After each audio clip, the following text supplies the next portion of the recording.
Olá, olá, papagaios! Aqui quem fala é a Suzana e hoje eu quero conversar sobre paz e segurança pública e para isso eu convidei o Adson Klepper e eu peço para que você se apresente para os nossos papagaios. Um abraço aí para todos. Meu nome é Adson Kepler, sou delegado de Polícia Civil aqui no estado do Rio Grande do Norte. Estou aqui para contribuir, tanto com os ouvintes aqui, como também com a Suzana, com relação a esse tema que é extremamente importante, que é a educação para a paz e a promoção de uma cultura de paz, não só aqui no nosso país, mas também no mundo todo. Bom, já apresentados, a pergunta que eu faço, e você já ouviu alguns episódios, então sabe que essa pergunta vai estar no nosso roteiro, é qual animal da fauna brasileira você se identifica? Suzana, eu nasci em Goiânia, Goiás, e me criei em Brasília, ali na região do Cerrado. E na época que eu era criança, havia ainda, de forma muito incipiente, mas havia alguma educação ambiental na escola. E eu me identificava muito, naquela época quando eu era criança, eu gostava muito do lobo-guará, desse animal lá do Cerrado. Só que eu, embora ter nascido lá em Goiânia, sou filho de nordestinos e sou erradicado aqui do Nordeste. Já moro aqui no Nordeste há mais de 35 anos. E um animal, eu preferi escolher um animal aqui da fauna nordestina, que tem em outras regiões do Brasil, mas ele é muito presente aqui no sertão, aqui do Nordeste, que é o acauã. Eu acho ele um animal interessante, não só pela minha profissão, né? A profissão policial, muitas vezes, logos de algumas instituições, departamentos policiais, são uma águia, são um falcão, né? É um animal que se identifica muito com o trabalho policial. E o acauã é um tipo de falcão aqui do Nordeste que eu acho ele interessante. Outra coisa que eu acho bem interessante no acauã é que ele, assim como acontece com a atividade policial, o acauã, existe uma certa dubiedade na relação das pessoas com ele. Algumas pessoas acham que o acauã é um animal que traz um mau agouro, né? É um animal que pode dar azar quando ele está ali cantando perto de uma casa, né? Acontece muito isso também com a coruja, que é conhecida como rasga-mortalha, quando ela canta em cima da casa de uma pessoa, as pessoas acham que aquilo traz um mau agouro, né? Mas existe outras comunidades, principalmente povos indígenas que viviam na região, que achavam que, pelo contrário, o acauã era um animal que trazia boa sorte e que a presença dele ou o canto dele próximo ali de onde as pessoas viviam, aquilo era algo positivo. E eu acho isso muito interessante, porque acontece isso também na relação da polícia com a sociedade, no mundo todo, né? Existe essa questão da dubiedade. Muitas vezes as pessoas querem a polícia próxima e muitas vezes as pessoas querem a polícia distante. Mas quando, na verdade, a polícia apenas tem um papel na sociedade extremamente importante e que o trabalho é essencial para a sociedade. Assim como é essencial a presença do acauã na natureza, cumprindo aquele seu papel ali no ecossistema, também a polícia, quando trabalha corretamente, quando trabalha dentro da Constituição, a polícia tem um papel essencial também para a sociedade, assim como todos aqueles seres que fazem parte da fauna e da flora do habitat. Então, esse é um animal que eu gostaria de colocar como um animal que eu me identifico. O acauã possui uma cabeça grande com uma máscara negra. Sua coroa é branca com estrias escuras e uma pequena crista. Suas asas são curtas e arredondadas. O acauã também possui uma cauda longa com bandas brancas. A parte inferior do corpo é branca, levemente amarelada.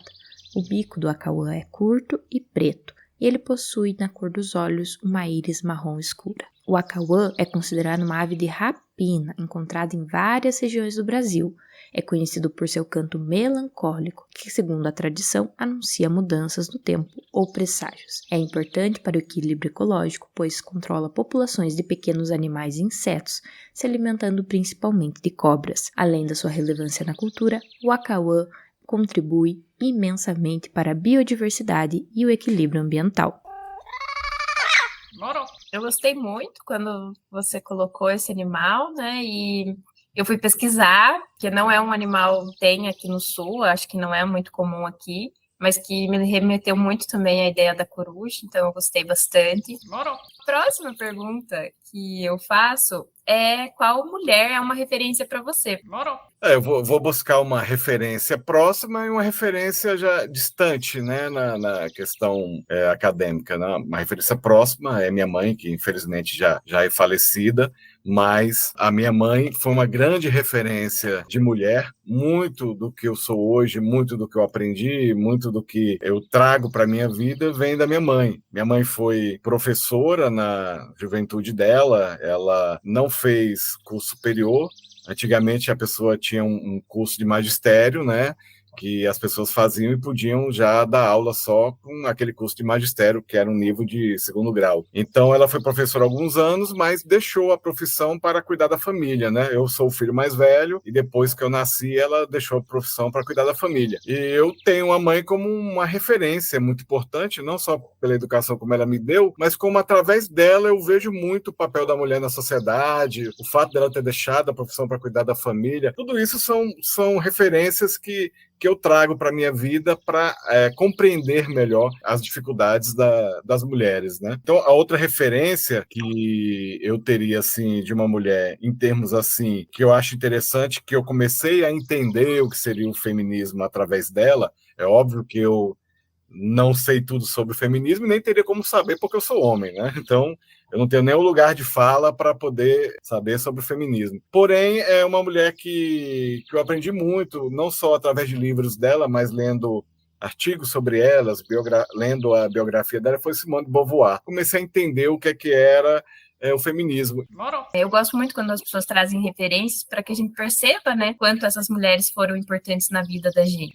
Você é delegado da Polícia Civil e pesquisador da cultura de paz. Eu acho que foi isso, sim, que já no começo, quando eu entrei no seu perfil do Instagram e comecei a conversar com você, foi o que me fez pensar assim, eu tenho que conversar com ele. Pode trazer essa questão de uma perspectiva que muitas vezes não é trazida dentro da cultura de paz, né? Então eu queria saber se as pessoas acham isso contraditório, você acha isso contraditório, como que você se relaciona com isso?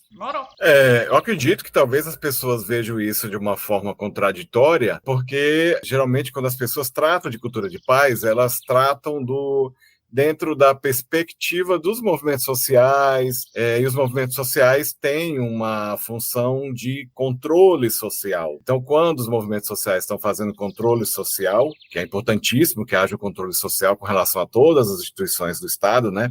O Estado precisa de um controle social, então é natural que as pessoas façam a crítica, porque a crítica faz parte do controle social. Então, todas as instituições de Estado acabam passando por alguma crítica. As pessoas criticam o legislativo, o judiciário, a polícia faz parte do executivo e também dentro dessa perspectiva do controle social, também a polícia acaba sofrendo críticas aqui no Brasil e em qualquer lugar do mundo, dependendo quanto maiores os desafios, maiores os problemas sociais, maiores serão as críticas. Então, isso aí faz parte. Então, para mim, eu acho extremamente natural que exista essa questão das pessoas acharem que há uma contradição entre cultura de paz e as polícias. Mas, na verdade, a contradição ela é inerente à sociedade.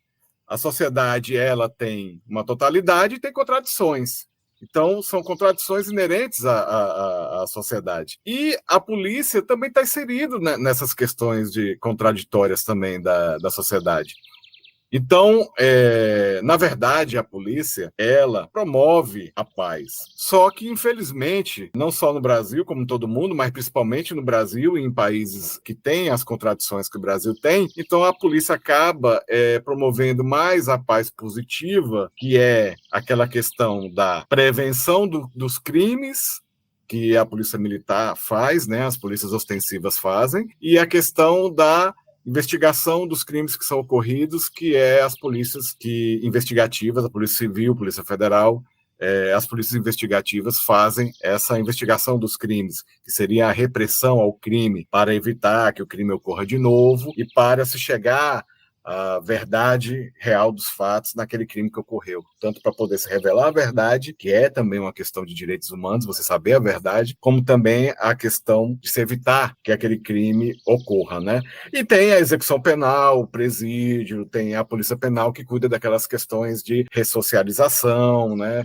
Aquelas questões que também estão dentro da esfera da segurança pública. É papel das polícias promover a paz. O que falta, muitas vezes, é se promover a paz positiva, porque, na verdade, a gente promove muito mais a paz negativa, que é aquela questão de manter a ordem. Existe uma Constituição, existe um ordenamento jurídico, existe uma necessidade de se garantir uma ordem pública para que a sociedade consiga fluir pacificamente, e falta muitas vezes a questão da paz positiva, que é justamente aquela questão de, por exemplo, o que é que a polícia no Brasil faz hoje com relação à promoção de uma paz positiva. Nós temos programas na Polícia Militar como o PROERD, onde policiais vão para as escolas e explicam para jovens perigos com relação ao uso de drogas.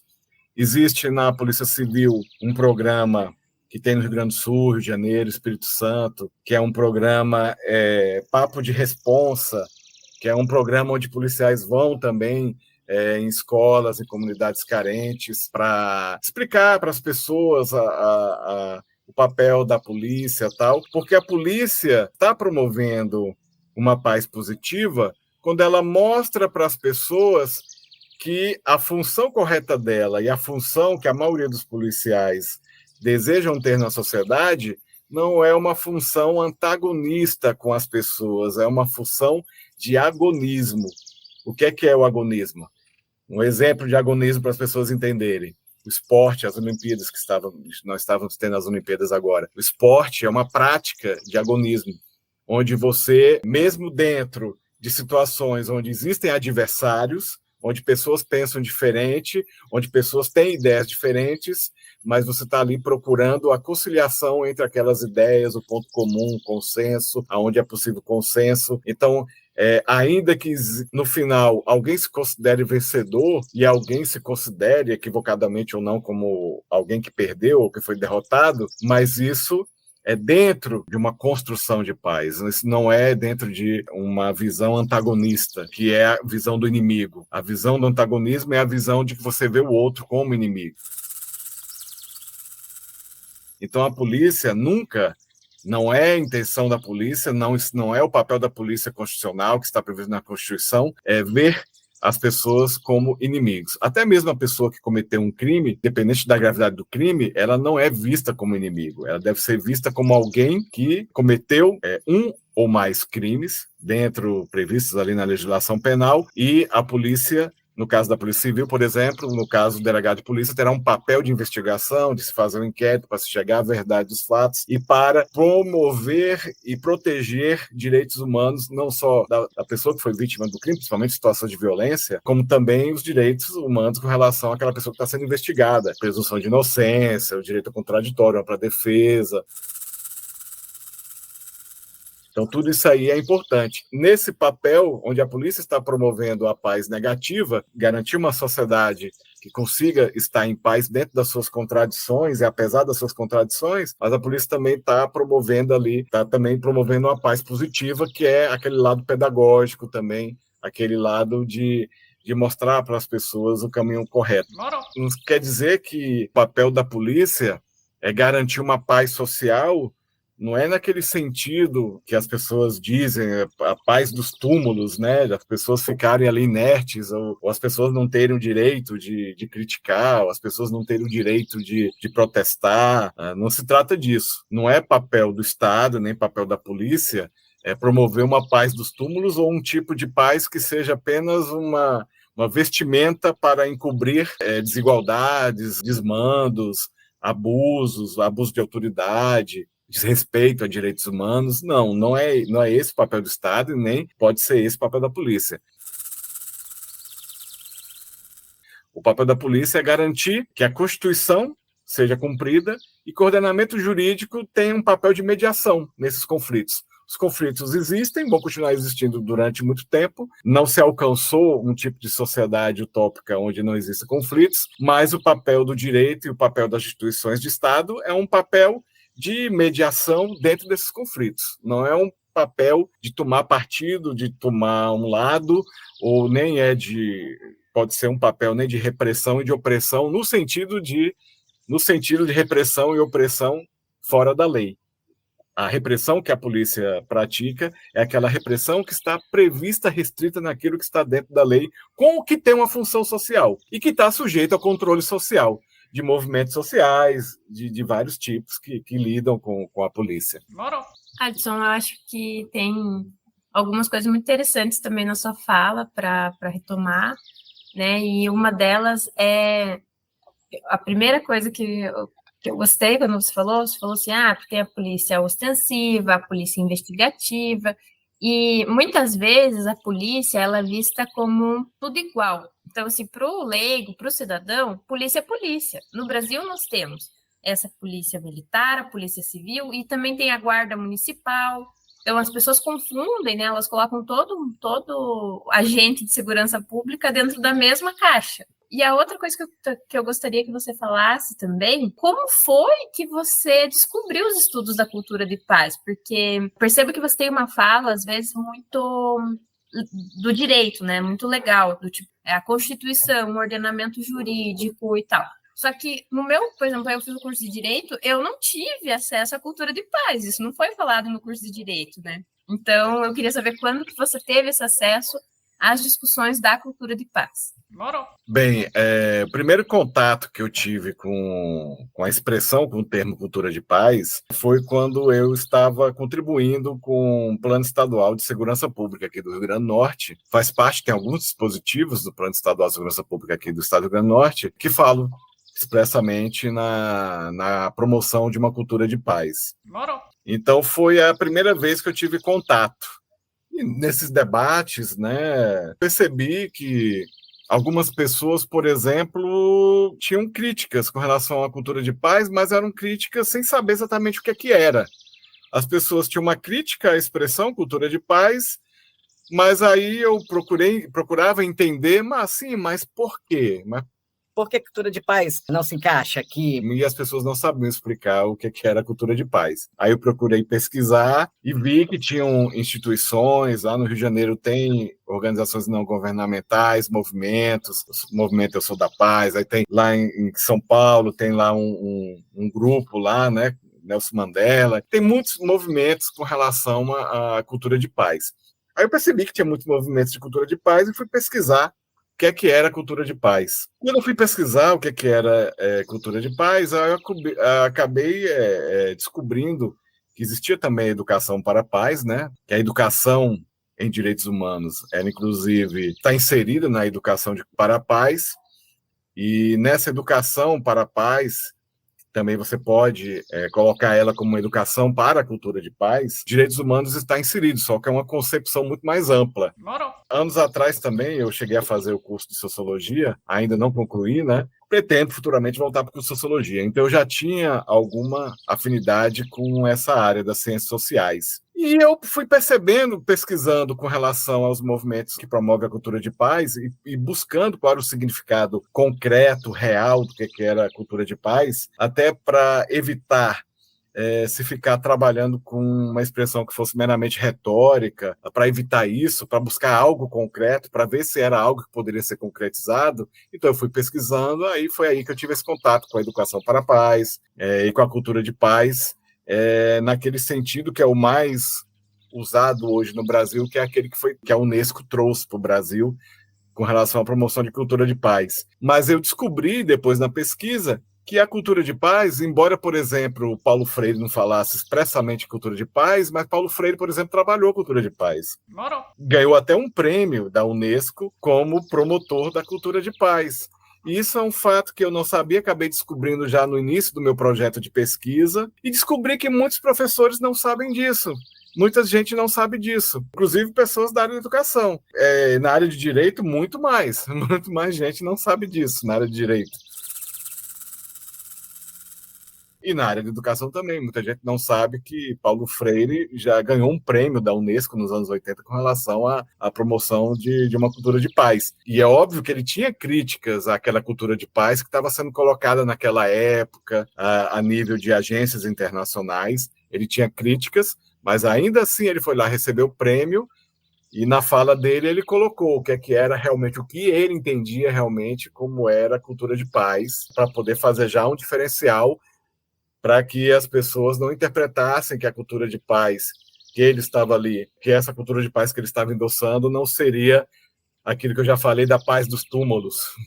Não seria também aquilo idealizado, mas extremamente difícil de alcançar, como a paz perpétua de Kant, de Immanuel Kant, né? Então, é algo que Paulo Freire prega para a vida prática. O primeiro autor, assim, que eu fui tendo contato e fui pensando sobre cultura de paz foi com o Paulo Freire, foi descobrindo que ele tinha ganho o prêmio, foi lendo o discurso dele, que ele fez.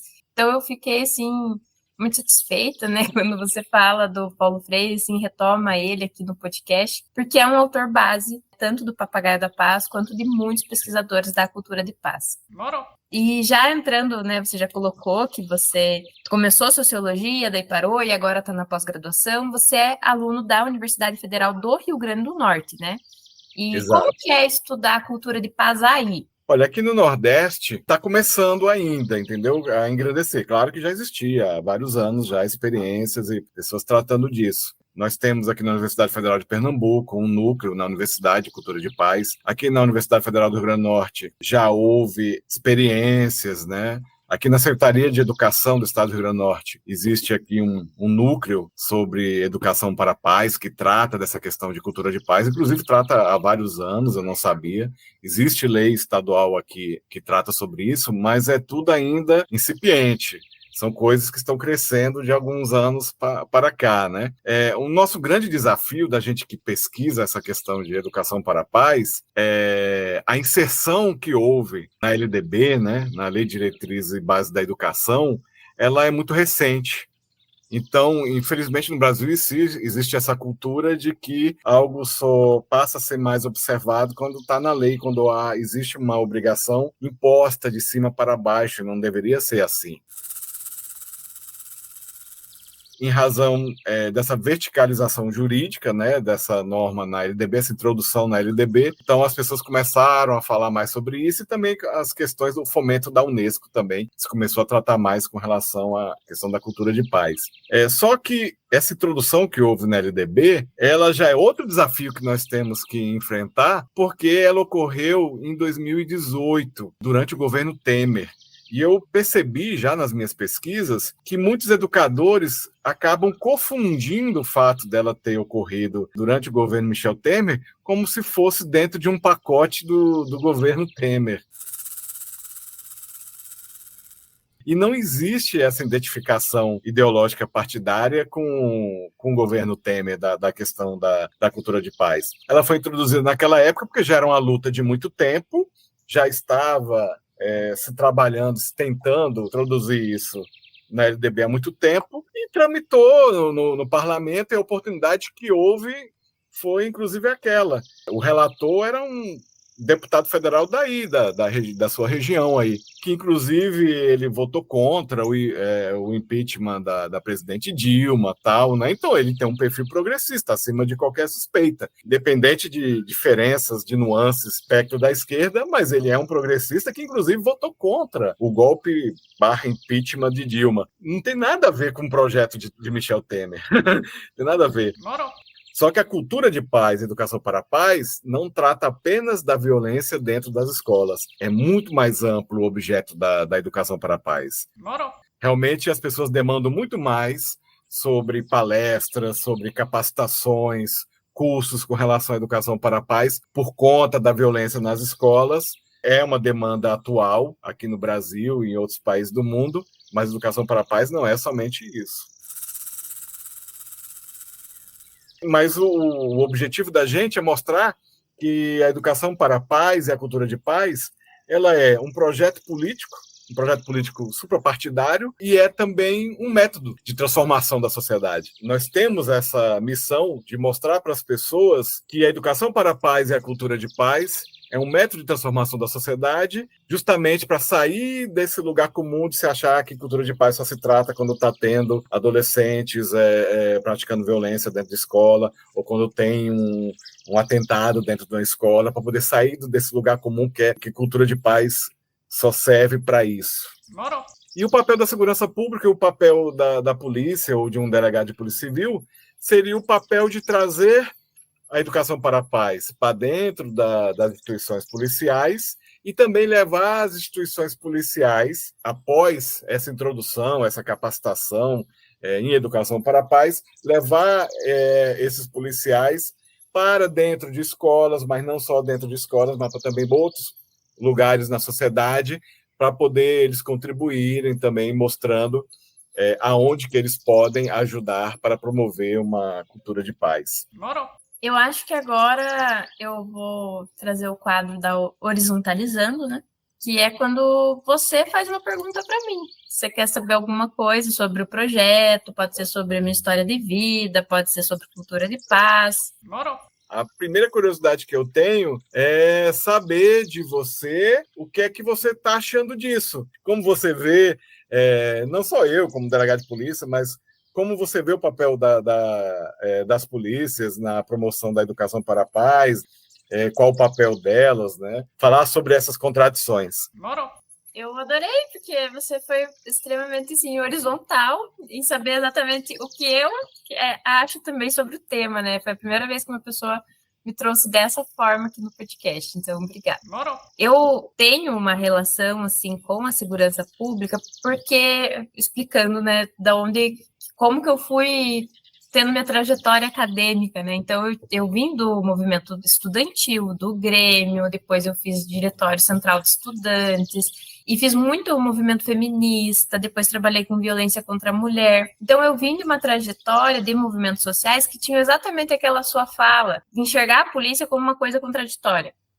Depois eu trabalhei no Núcleo Maria da Penha, e lá, pela primeira vez, foi se modificando qual era o meu entendimento da polícia.